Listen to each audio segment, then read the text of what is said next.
In the shadow of the mighty Himalayas, nestled in a quiet mountain town, dreams were born differently.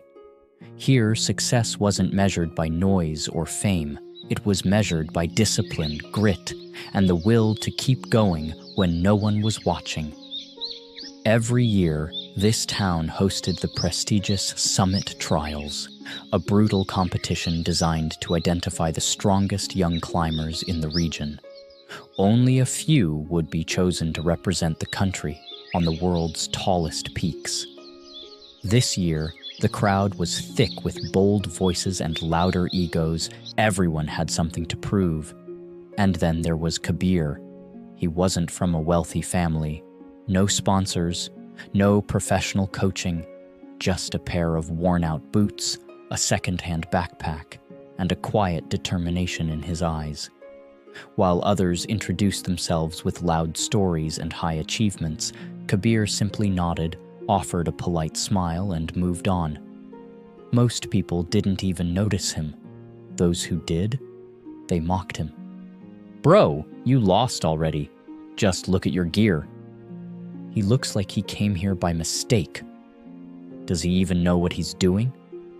Kabir heard it all, but he responded with the same thing every time.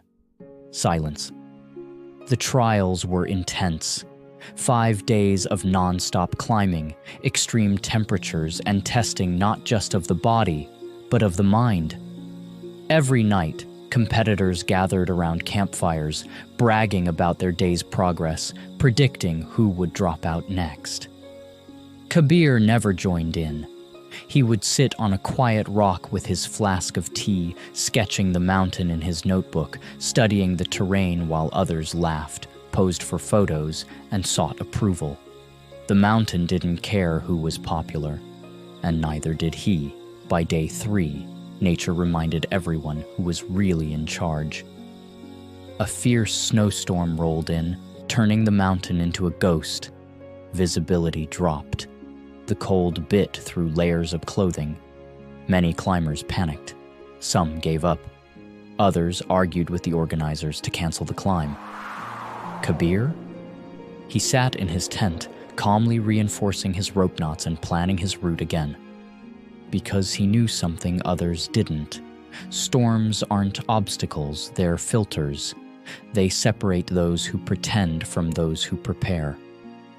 Only 7 climbers remained. The final summit lay ahead, steep, icy, and unforgiving. One slipped. Another gave up midway, too exhausted to go on. The others moved fast, hoping speed would save them. But Kabir moved differently, slow, deliberate, with deep respect for the mountain. He didn't race. He didn't panic. He climbed not to be seen, but to reach. And when the chopper carrying the judges reached the summit later that afternoon, they saw him, standing alone, calm, unshaken, victorious. No loud celebration, no jumping around for attention, just a quiet man looking out over the world from the top, as if he belonged there all along. When they asked him how he did it, how he succeeded where louder, stronger climbers failed, Kabir finally spoke. Mountains don't listen to noise, they listen to respect, patience, and preparation. I didn't climb to compete, I climbed to grow. And I wasn't here to speak, I was here to act. That one line spread through the climbing community like wildfire. Weeks later, newspapers featured him. International teams offered him a spot. His social media exploded. But Kabir never changed. He still trained in silence, still climbed without drama, still stayed grounded. Kabir would become one of the most respected climbers in the world, known not just for his achievements, but for his humility. Young climbers often asked him for advice.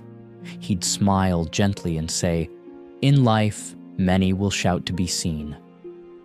But the ones who rise the highest are the ones who stayed focused when no one was watching. Don't chase attention. Chase mastery. Let your silence build strength. Let your success speak when the time is right."